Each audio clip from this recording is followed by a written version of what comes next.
Right, today is 12th of July 2021. Grade 10. Now we are starting the class. Okay, we discussed last week about tenses, active voice. Active voice lapi. එක සහ දෙක කියන tenses වල ඉදී. First sentence එක simple present tense උනා. ඒකේ වාක්‍ය නිර්මාණය කරන විදිය ටුක්ටක් මතක් කරගත්තොත් හිතියේ නැත්නම් එහෙම කවුරු හරි simple present tense වාක්‍යයක් නම් සාමාන්‍යයෙන් අපි ඉදිරියදා කරන පුරුදු විදිහට කරන දේවල් ගැන තමයි වාක්‍ය නිර්මාණය කරන්නේ. ඉතින් එකපාර වාක්‍ය නිර්මාණය කරන්න බෑ. කිව්වා simple present tense වල rules නැත්නම් සැලකිලිමත් කාරණා කීපයක් තියෙනවා. එක තමයි උපතින්ම ක්‍රියාපදයක් බහුවචනයෙන් ඉන්නවා කියලා මතක තියාගන්න කිව්වා. By birth all the verbs are in plural form කියලා කාරණාව මතක තියාගන්න කිව්වා. ඊළඟට කිව්වා අපි subject verb agreement එක. කියන්නේ කර්තෘට අනුව ක්‍රියාව තියන්න ඕන. subject එක singular නම් verb එක singular, subject එක plural නම් verb එක plural. ඉතින් අපි එතනදී අන්න ඒ විදිහට කතා කරලා ඊට පස්සේ අපි තුන්වෙනි අවස්ථාව මෙහෙම ලියාගත්තා මේ කර්තෘල වර්ග දෙන්නෙක් ඉන්නවා කියලා. ඒ කියන්නේ ඒක වචන හා බහු වචන ලෙස as singular and plural subjects කියලා වර්ග දෙකක් ඉන්නවා කියලා අපි මතක තියාගත්තා. ඒ අනුව මුලින්ම අපි නිර්මාණය කරා මේ plural subject ලත් එක්ක කොහොමද වාක්‍යයක් ගොඩනගන්නේ කියලා. හරි. එතකොට simple present tense වල structure එක උනේ මේ මතක් කරගෙන කිරීමක් කරන ඔයාලට ඕනනම් පොත කරලා බලාගෙන යන්න. subject, verb, object, rest. මුලින්ම කර්තෘ තියන්න, ඊළඟට ක්‍රියාව තියන්න, ඊළඟට object කර්මය. ඊළඟට තව ඉතුරු මොනවා හරි තියෙනවා නම් අපි ඒවට තමයි rest එකක් කියලා කියන්නේ. ඉතින් මුලින්ම බහුවචන කර්තෘත් එක්ක වාක්‍ය නිර්මාණය කරනකොට IVU දෙය කියන කට්ටිය තමයි එන්නේ. බහුවචන කර්තෘ විදිහට ඒගොල්ලෝ අමතරව තව ගන්න පුළුවන් girls, boys, teachers, members ඒ වගේ ගන්නත් පුළුවන්. මේගොල්ලොත් එක්ක වාක්‍ය නිර්මාණය කරනකොට ක්‍රියාවේ කිසිදු වෙනසක් කරන්න අවශ්‍ය වෙන්නේ නැහැ. ඊට හේතුව තමයි උපතින් හැම ක්‍රියාවක්ම ඒක වචනෙන් තියෙන්නේ. මේ බහුවචන කර්තෘල ටිකක් එහෙමම තමයි වෙනසක් මොකුත් වෙලා නැහැ. ඒගොල්ලොත් එක්ක ඉතින් ක්‍රියාව සාමාන්‍ය ක්‍රියාව යොදලා වාක්‍ය නිර්මාණය කරන්න පුළුවන්. එතකොට they come here, we help them, you call me, we play in the evening. මේ වගේ IVU දෙක කිසිදු ක්‍රියාවේ වෙනසක් නැතුව වාක්‍ය නිර්මාණය කරන්න පුළුවන්. ඒ වාක්‍ය හරි. හොඳට මතක තියාගන්න ඒක. දෙවෙනි අවස්ථාව උනේ simple present tense වල කර්තෘට අනුව අර ක්‍රියාව තියද්දී අපිට ගැටලුවක් වෙනවා. මොකද ඒක වචන කර්තෘත් එක්ක තමයි ඊළඟට වාක්‍ය නිර්මාණය කරන්න ඕනේ. එතකොට he she it කියලා ඉන්නවා singular subject ලා. හැබැයි verb එක තියෙන්නේ plural form එකේ. ඒ නිසා අපි මොකද කරගත්තේ? ඒක ගැලපෙන්නේ නැහැ. මොකද කර්තෘ ඒක වචනයි ක්‍රියාව වචනයි. එහෙම වෙන්න බෑ. කර්තෘ ඒක වචන නම් ක්‍රියාවත් ඒක වචන කරලා තියන්න ඕනේ. ඒ නිසා අපි ලියාගත්ත ක්‍රියාපදයක් ඒක වචන කරන ක්‍රම. ඒ තමයි සාමාන්‍ය ක්‍රියාවක් නම් අගට s දානවා. Right? If it is a verb that is ending with s, double s, ss, ch, x, or we add es to make the singular form. Right? s, double s, ss, ch, x වලින් අවසන් වුණොත් es දාන්න කියන singular කරා. ඊට පස්සේ කියවා y අකුරින් අවසන් වෙලා y ට පෙර consonant y අයින් කරලා ies දාන්න කියලා singular කරා. Try guys, tries, fries වගේ example ගන්න. y වලින් අවසන් වෙලා යම් ක්‍රියාපදයක් ඊට පෙර තියෙන්නේ vowel අකුරක් නම් y අයින් කරන්නේ නැතුව s දාන්න කිව්වා. play, plays, says, lays වගේ ක්‍රියාපද ගන්න. ඒ අනුව ඒක වචන කර්තෘත් එක්ක යන වාක්‍ය නිර්මාණය කරද්දී he comes here, she goes there, Kamal plays well, Kamal cries loudly, father goes to work, Namal helps us, right? Vasana bats well. S එකක් එන්නේ. එහෙනම් අන්න ඒ විදිහට ක්‍රියාපද ඒක වචන තියන්න අනිවාර්යයෙන්ම he she it name එකක් එක්ක වාක්‍ය නිර්මාණය කරනවා. ඔය කාරණා ටික තමයි වැදගත් වෙන්නේ. ඒකෙන් අපි අවසන් වෙලා ඉතින් simple present tense එකෙන් අවසන් වෙලා අපි ගියා ඊට පස්සේ simple past tense වලට. මුලින්ම past tense වලදී කරේ අපි irregular verb එක වාක්‍ය නිර්මාණය කිරීම. එහිදී irregular verb එකක් එක්ක වාක්‍ය නිර්මාණය කරන කලින් අපි චුට්ටක් මතක් කරගත්තොත් structure එක උනේ කොහොමද කියලා වාක්‍ය ගොඩනගන විදිය ක්‍රමය සැඩිකඩිනේ ඇහෙන්නේ ඇහෙන්නේ නැද්ද?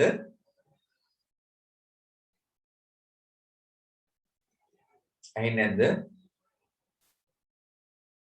කැඩිකඩිනේ ඇහෙන්නේ වෙන්න බෑනේ. මම දීලා තියෙන්නේ හොඳටම සිග්නල් තියෙනකින් තමයි මේ කරන්නේ. අනිත් අයට නම් ඇහෙනවලු. ඔයාගේ සිග්නල් ගැටලුවක් වෙන්නේ නැති. In my case, I have given the strength දැන් හරි සර්. ඒ ඔයාගේ මොන හරි අවුලක් වෙන්නේ නැති. හරි ඉතින් එහෙම වෙනවනේ අපි දැන් ඔයගොල්ලන් මැද තියෙන මේ සිග්නල් එකක් අල්ලගෙන මේ හැම එකක්ම කරන්නේ.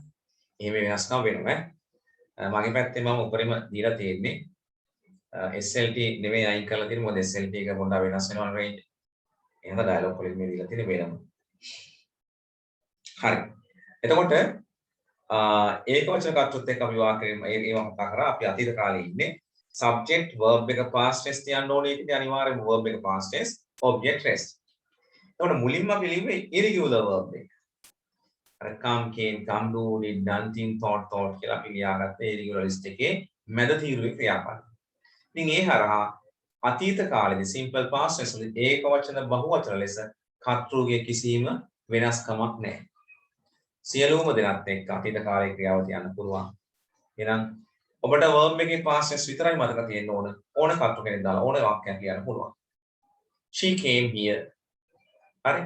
I saw it මම ඒක දැක්කා. Father gave me money. තාත්තා මට සල්ලි දුන්නා. හරි. I learnt when. She taught us when. ඔහු අපිට හොඳින් ඉගෙනුවා. ඇය අපිට හොඳින් ඉගෙනුවා. I sang a song. මම ගීතයක් ගායනා කරා. sang. එහෙනම් ඔබට irregular list එකේ මැද තීරුව මතක නම් ඕන තරම් වාක්‍ය ලියන්න පුළුවන් අවශ්‍ය දේවල්. හරි. ඔන්න ඔතනින් නවත්තලා මම හිතන්නේ මම ඔතනදී ඔයාලට කියන්න ඇති වචන වාක්‍ය 15ක් විතරවත් තව ලියන්න කියලා. ප්‍රැක්ටිස් වෙන්න. ඒතකොට අද අපි ඉන්නේ මේ ඒක වචන මේ රෙගියුලර් verb එක වාක්‍ය නිර්මාණය කරන තැන. හරි. එහෙනම් දැන් හැමෝම ලියා ගන්න making sentences with regular verbs එහෙම නැත්නම් ඔයාලට සිංහලෙන් කියනවා නම් regular ක්‍රියාපද සමග වාක්‍ය නිර්මාණය කිරීම. regular කියලා තියෙනවා ඔය දීලා තියෙන කහ පාට පොතේ irregular verbs ඉවර වුණාම regular verbs ඇති. බලන්නකෝ. හම්බුණාද? හම්බුණාද? regular verb කියලා හම්බුණාද list එක? හරි. ඒක හම්බුණා නම් ඒක බලලා ලියා ගන්න. regular verb සමග වාක්‍ය නිර්මාණය කිරීම. අද දැන් ඔන්න දැන් තමයි පටන් ගන්න. පහුවෙලා join වුණ අය. හරි බය වෙන දෙයක් නැහැ. එතකොට අපි කියන්නේ making sentences with regular verbs. regular ක්‍රමවත් ක්‍රියාපද සමග නැත්නම් regular verbs සමග වාක්‍ය නිර්මාණය කිරීම.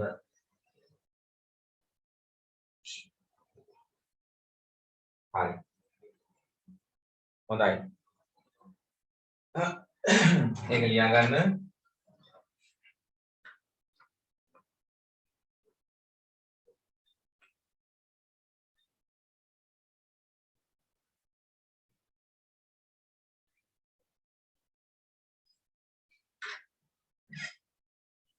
හරි. දැන් ඔයා මේ ලිස්ට් එක පෙරලා බලුවොත් මේ හතරවෙනි පිටුවේ තමයි රෙගියුලර් ලිස්ට් එක දීලා තියෙන්නේ. මෙන්න මේ විදිහට. හරි. ඔයාලට පේනවා ඒකේ past tense past participle කියලා තීරු තුනක් තියෙනවා ඒවා කිස් හැබැයි ඒවා පුරවලා නැහැ regular verbs වගේ නේද? හරි. මෙන්න මේ regular verbs කියලා කියන්නේ මේ ක්‍රියාපද අතීත කරන්න ක්‍රම තියෙන නිසා නැත්නම් ක්‍රමයන් තියෙන නිසා ක්‍රමවත් ක්‍රියාපද. past tense කරගන්න ක්‍රම තියෙනවා. හැබැයි irregular verbs වලට එහෙම ක්‍රම නැහැ. ඒ නිසා ඒවා අනිවාර්යයෙන්ම පාඩම් කරලා තියාගන්න වෙනවාමයි. regular verbs වල ක්‍රම ටික දැනගත්තාම හිතලා ඕන එකක් අතීත කරගන්න පුළුවන්. හරි. එතකොට මේ ලිස්ට් එකේ තියෙන infinitive නැත්නම් වර්තමාන ක්‍රියාව විතරයි past tense past participle දීලා නැහැ. අපි දැන් past tense සහ past participle හදාගන්න විදි ටික තමයි එහෙනම් දැන් කරන්න යන්නේ. එතකොට ඔය ඕන regular verb එකක් වාට past tense කරගන්න පුළුවන්. right. මතකයත් ඇති. ඔකටත් ඒක නම මතක් කරගෙන යන්න. එහෙනම් දැන් ලියන්න තරුවක් දාලා regular verbs අතීත කරන ක්‍රම කියලා ලියන්න. නැත්නම් ක්‍රමවත් ක්‍රියා අතීත කරන ක්‍රම. regular verbs අතීත කරන ක්‍රම දැනගන්න ඕන. regular verbs එක වාක්‍ය නිර්මාණය කරන්න නම් හරි. regular verbs සමග වාක්‍ය නිර්මාණය කිරීම.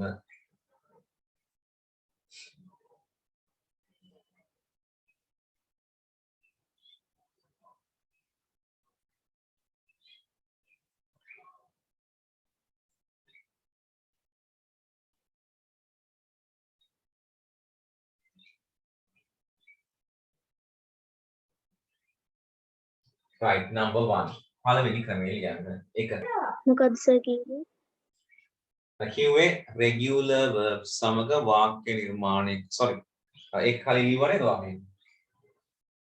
මේක ලියාගත්තනේ. regular verbs සමග වාක්‍ය නිර්මාණය කිරීම.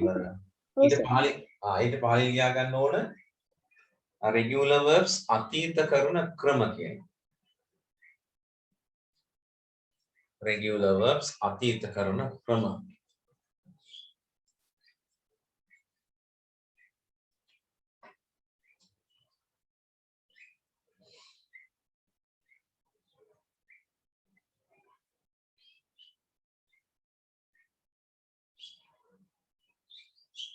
හරි.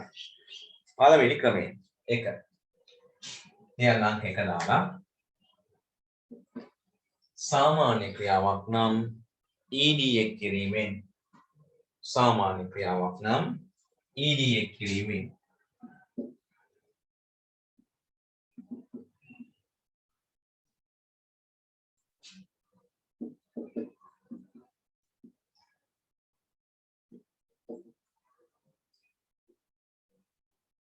අර අවස්ථා තුනට හැදෙන විදිහ මම ලිව්වා infinitive past tense past participle කියලා.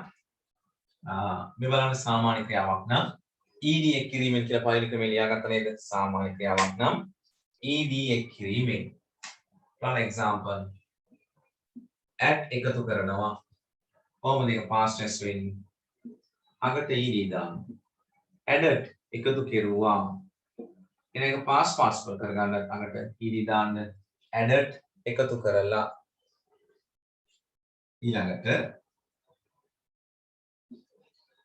ask අහනවා ඇහුවා කරගන්න asked ඒකෙත් අගට ed දාගත්තම past tense past participle වෙනවා. හරි. එහෙනම් මෙන්න මේ ක්‍රියාපද දෙකක් ඔය අතීත කරගන්න.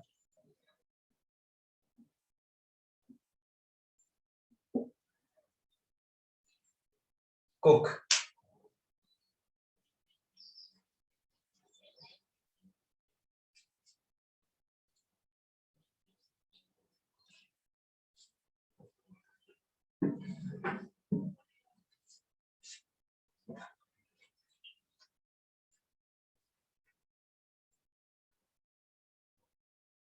infinitive කියලා ඉතින් කෙටියෙන් ලියාගන්න පළවෙනි පස්සේ past tense කියන්නේ pt කියලා ලියාගන්න. ඒක වැඩි ලේසි. past participle කියන්නේ ඊළඟ ක්‍රමයේ ඉඳන් pp කියලා දාගන්න. දැන් ලියා ගන්න දන්නවනේ.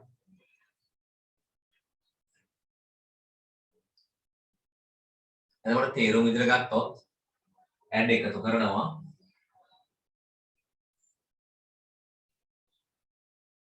added එකතු කෙරුවා.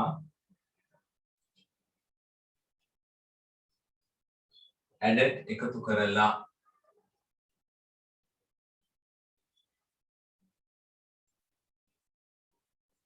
ask අහනවා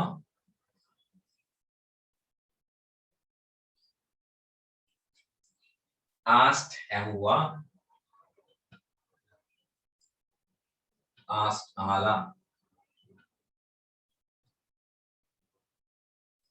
cook උයනවා cook ඉව්වා cook උයලා laugh සිනාසෙනවා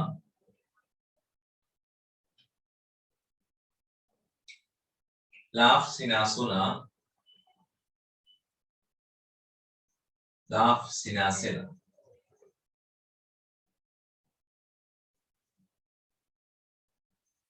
හරි ඔන්න පළවෙනි ක්‍රමයේ හරි එහෙනම් මතක තියාගන්න සාමාන්‍ය ක්‍රියාවක් අරගෙන ed දාලයි මේ regular past tense කරගන්නේ කියලා. Now you can put number 2 now. අන්තර එක දාන්න. අන්තර එක දාලා ලියා ගන්න. යම් ක්‍රියාවක් ඊයකුරින් අවසන් වන්නේ නම් කියලා ලියන්න. යම් ක්‍රියාවක් ඊයකුරින් අවසන් වන්නේ නම්.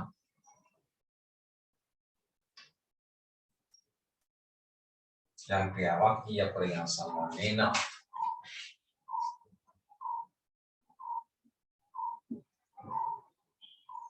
දීයකුරක් පමණක් එක් කිරීමෙන්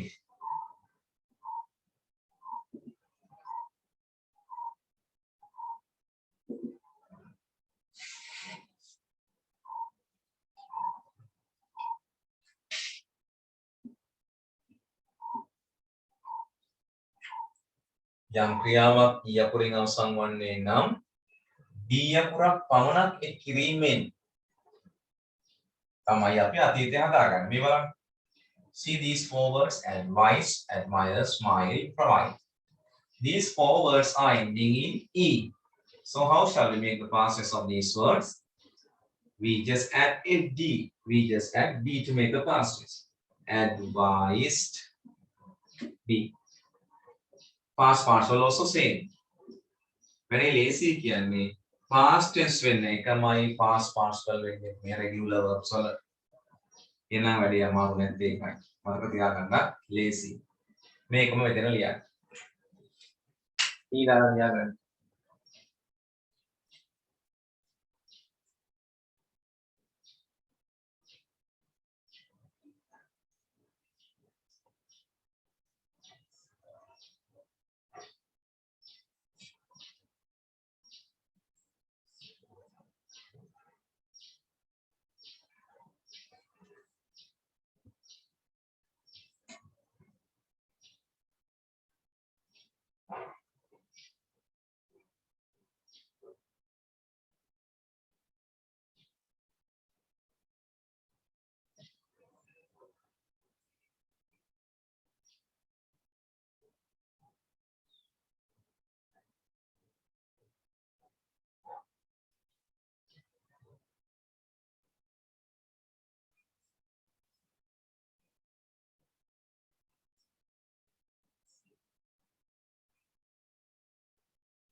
හරි.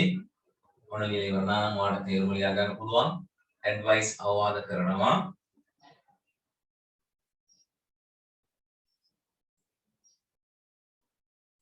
advised අවවාද කෙරුවා.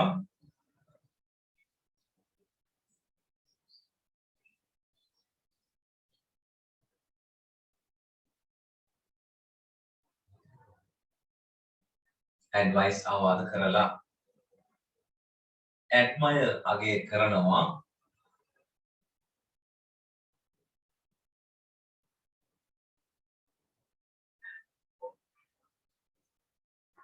admire අගය කරලා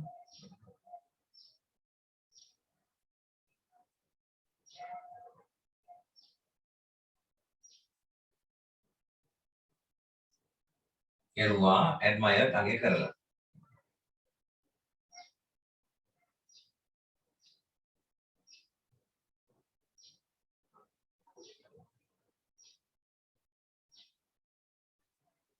smile සිනාසෙනවා. smile සිනාසුනා. smile සිනාසෙලා.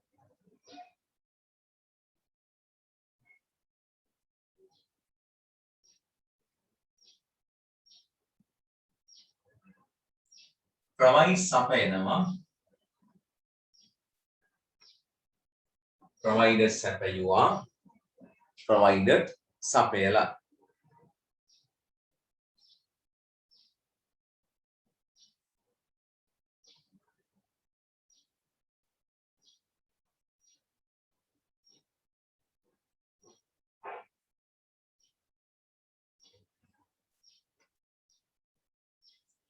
right Number 3 ලියන්න. Third method තුන්වෙනි ක්‍රමය ලියන්න.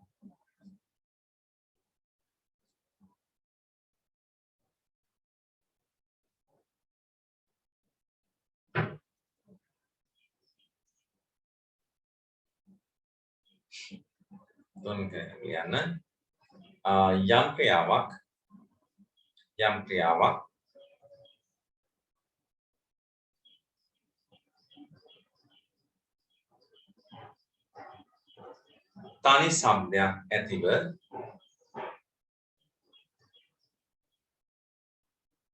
යම් ක්‍රියාවක් තනි શબ્දයක් ඇතිව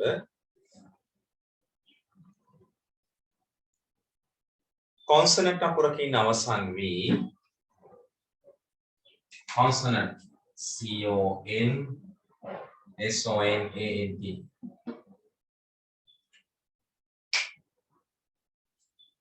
යම් ක්‍රියාවක් තනි શબ્දයක් ඇතිව consonant අකුරකින් අවසන් වී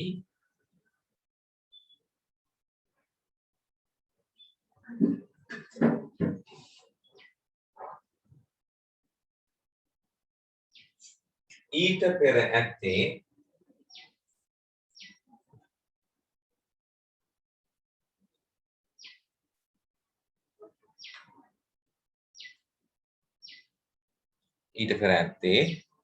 වවල් අකුරක් නම් යම් ක්‍රියාවක් තනි શબ્දයක් ඇතිව consonant අකුරකින් අවසන් වී ඊට පෙර ඇත්තේ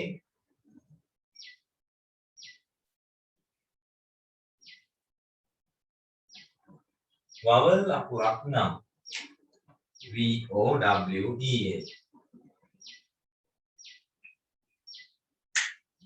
ඉබරත්තේ vowel අකුරක් නම්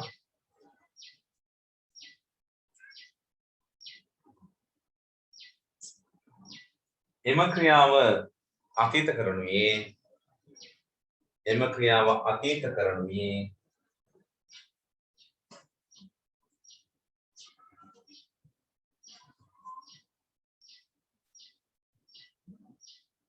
අගාකුර දීප්ත කොට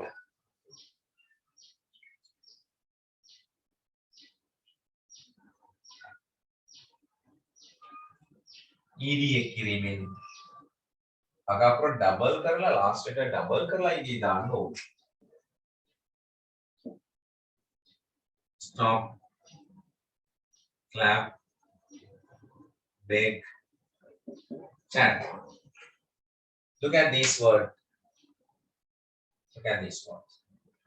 Stop. දැන් උච්චාරණය කරනකොට එක શબ્දයක් එක vowel එකයි නේ බලන්න. Stop, clap, bake, chat. අද ඔක්කොගේම consonant. පෙර ඔක්කොගේම vowel.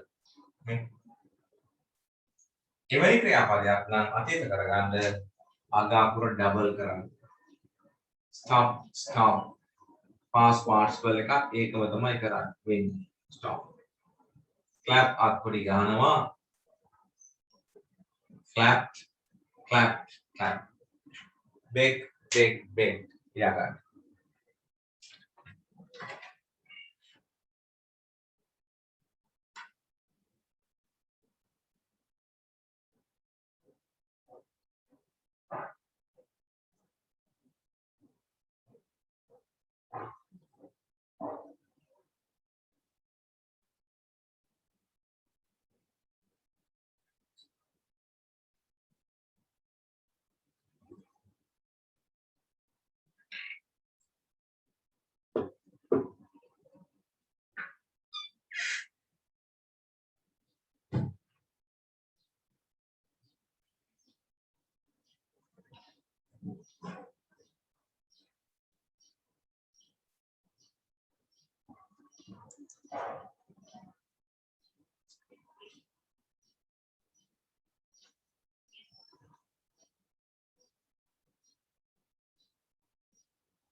හරි අමරා මේ අපි ඉන්නේ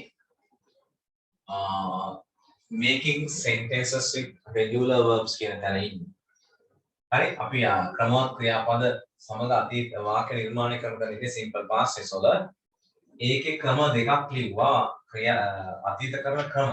ඒවා දන්නවා ඉතින් regular verbs past tense කරන ක්‍රම. පළවෙනි ක්‍රමේ ed දාන එක දෙවෙනි එක d අකුරක් එන්නේ. මේ තුන්වෙනි ක්‍රමය ලියලා තියෙන්නේ. මේක ලියා ගන්න. පිටු දෙකක් විතර තියලා මේක එකමාරක් විතර තියලා මේක ලියා ගන්න.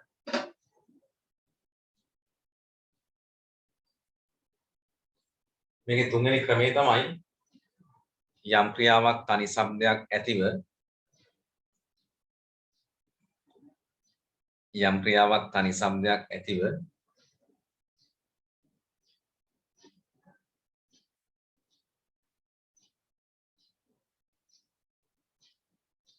කොන්සනන්ට් අකුරකින් අවසන් වී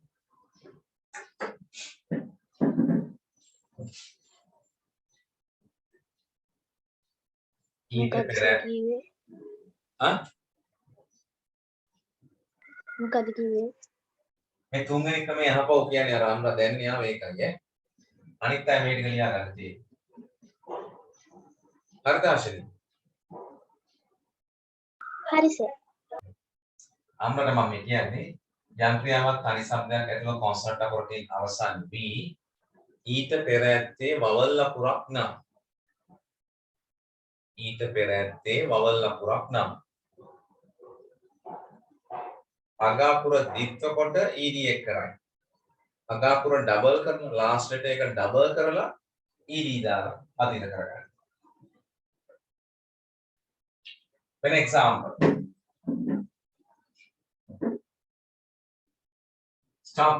stop නවත්තනවා නැවැත්තුවා නවත්තලා ඔන්න සිංහල වශයෙන්. clap කියන අත්පුඩි ගහනවා clap අත්පුඩි ගැහුවා clap අත්පුඩි ගහනවා. beg සිඟමන් යනවා beg සිඟමන් ගියා beg සිඟමන් ගිහිලා.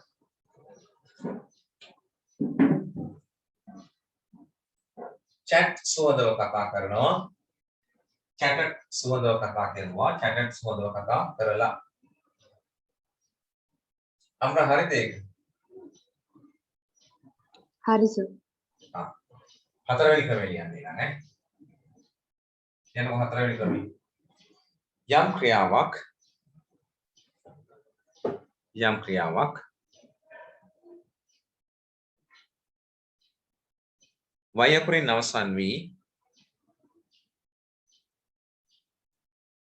y අකුරින් අවසන් වී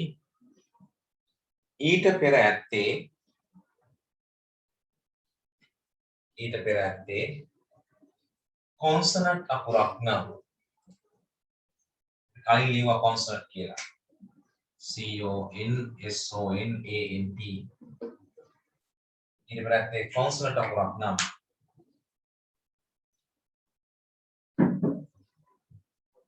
y අකුර ඉවත් කොට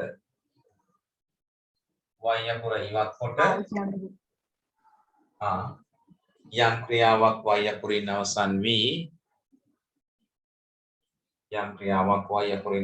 වී ඊට පෙර ඇත්තේ කොන්සනන්ට් අකුරක් නම්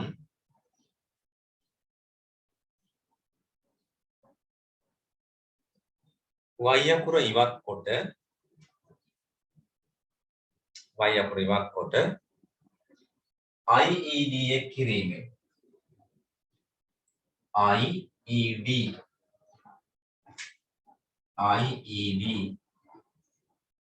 එක කිරීමෙන් එහි අතීතය සාදා ගනී.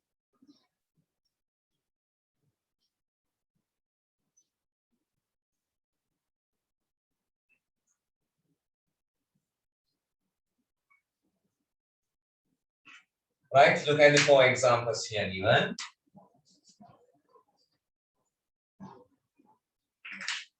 Try, fry, copy. මේවා regular. දැන් මෙතන fly එක පුළුවන්ද? මේ fly කියන ක්‍රියාව පුළුවන්ද මෙතන ගන්න? බෑ. මේ fly එක irregular verb එක. Irregular verb එකේ past tense එක flew. ඒවැ ක්‍රියාපදයේ දීලා තියෙන්නේ past tense. දැන් ඒ irregular verb ගන්න බෑ එහෙම වුණාට regular ක්‍රියාපද විතරයි ගන්න මේ කතා කරන්නේ. හරිද? මෙන්න y වලින් අවසන් වෙලා ඔක්කොම ටික ක්‍රියාපද ඊට කලින් තියෙන ඔක්කොම consonant මේ r r r p. එවැනි ක්‍රියාපදයක් නම් past tense කරගන්නකොට y අකුර අයින් කරලා ied දාගන්න. ඒකම තමයි ඉතින් past participle වෙන්නේ. Cry, cry, cried.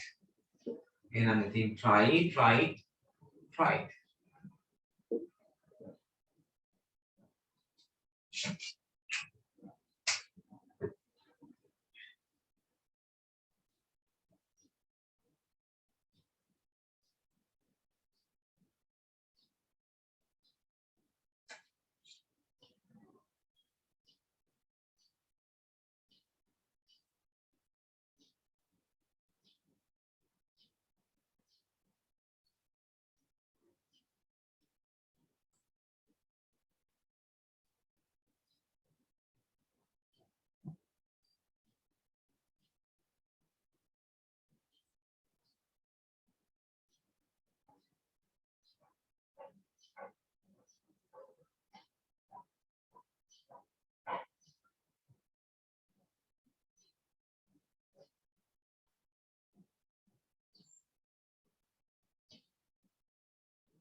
Right.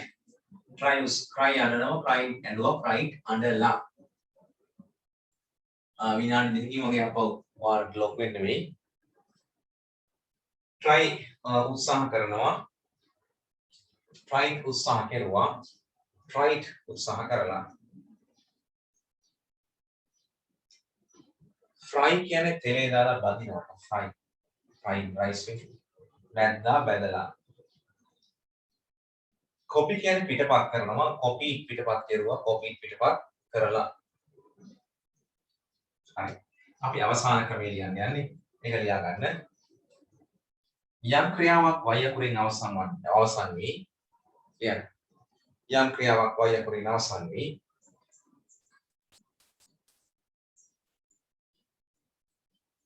ඊට පෙර ඇත්තේ vowel අකුරක් නම්.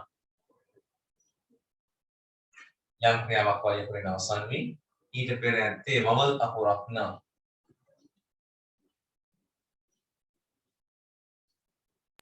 සෑහුණා චුට්ටක් කියන්නකෝ. යම් ක්‍රියාවක් y අකුරින් අවසන් වී ඊට පෙර ඇත්තේ vowel අකුරක් නම්. ඊට පෙර ඇත්තේ vowel අකුරක් නම්. සාමාන්‍ය ක්‍රියාවක්සේ ed එක් කිරීමෙන්. සාමාන්‍ය ක්‍රියාවක්සේ